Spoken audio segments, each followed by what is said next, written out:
1996년 6월 29일 토요일. 저녁을 챙길 시간이 되어 시계를 보니 오후 6시가 다 되어가고 있었다.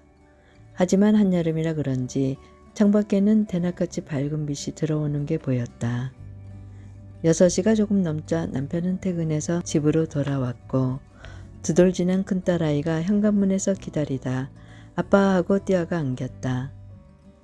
딸아이가 아빠에게 볼뽀뽀를 해주니 남편은 기분이 좋았는지 비행기를 태워주며 부웅 하고 엔진 소리까지 내며 거실을 한 바퀴 돌고 내려주었다.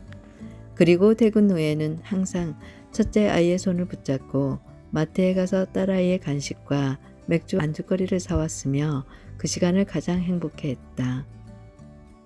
하지만 연년생인 둘째 딸아이는 걸음이 느려 첫돌이 다가오는데도 걸음마를 떼지 못한 상태라 그 모습을 자리에 앉아 물끄러미 바라만 보고 있었다. 다른 집 아이 같았으면 나도 하며 비행기를 태워달라고 했을 텐데 둘째 딸아이는 당최 무엇을 해달라고 조르는 일이 없었다. 심지어 10개월쯤 첫 걸음마를 떼고 걸었던 첫째와는 달리 둘째는 첫돌이 다 되도록 기어다니지도 못하고 자리에 앉아서 주위를 바라보기만 했다. 말을 배우는 것도 다른 아이들보다 느렸는데 겨우 옹알이만 하며 배가 고파도 보채지도 않았다.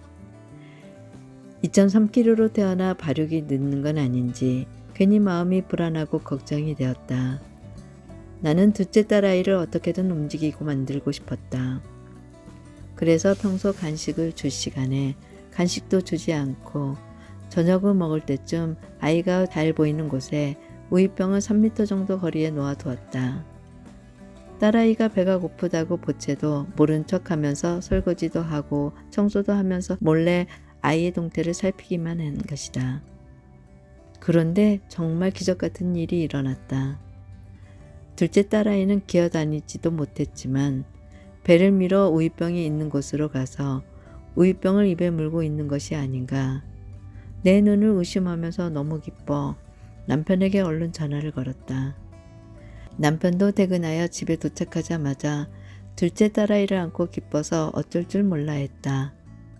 둘째 딸아이는 처음에는 배를 밀어서 기었지만 남편이 와서 본 모습은 팔다리에 힘이 들어가 있고 배가 들려 기어가고 있는 모습이었다. 이렇게 배밀이를 시작으로 둘째는 무서운 속도로 성장하기 시작했다. 하룻밤 사이에 팔다리에 힘이 들어가더니 기어다닐 수 있게 되었고 일주일이 지날 무렵에는 혼자 서 있을 수 있게 되었다. 우리 부부는 박수를 치면서 조금만 더를 외치며 응원해 주었고 둘째 딸아이는 기대에 부응하는 건지 정말로 아무것도 잡지 않고 오로지 혼자서 한 발씩 떼고 있었다. 이 순간 나는 가슴이 뛸 듯이 기뻤고 둘째 딸아이의 걷는 모습에 눈을 뗄 수가 없었다. 이제서야 성장 발육이 정상적으로 되는 것 같아 안도감을 느끼기도 했다. 남편은 오늘도 어김없이 기분이 좋아 축하주를 한잔 해야겠다며 마트를 가자고 큰딸아이의 이름을 불렀다. 남편과 첫째 딸 손을 잡고 나가려고 하길래 나는 배웅을 해주러 같이 현관에 갔는데 둘째 딸아이 보고 깜짝 놀랄 수밖에 없었다. 둘째는 이미 현관에 홀로 앉아 낑낑거리며 신발을 신으려고 애쓰고 있었다. 그제서야 우리 부부는 둘째 딸아이의 마음이 헤아려졌다. 그동안 아빠와 언니가 마트에 갈 때 얼마나 같이 가고 싶었을까. 둘째 딸아이의 마음을 몰라주어서 미안했던 남편은 두 딸아이를 양팔에 안고 마트를 갔다. 마트에서 돌아와 현관을 들어서는 두 딸아이는 양손 가득 과자를 들고 환한 미소를 띠고 있었다. 오늘 나와 남편이 마신 맥주는 그동안 마신 맥주와는 비교도 안 되게 맛있었다.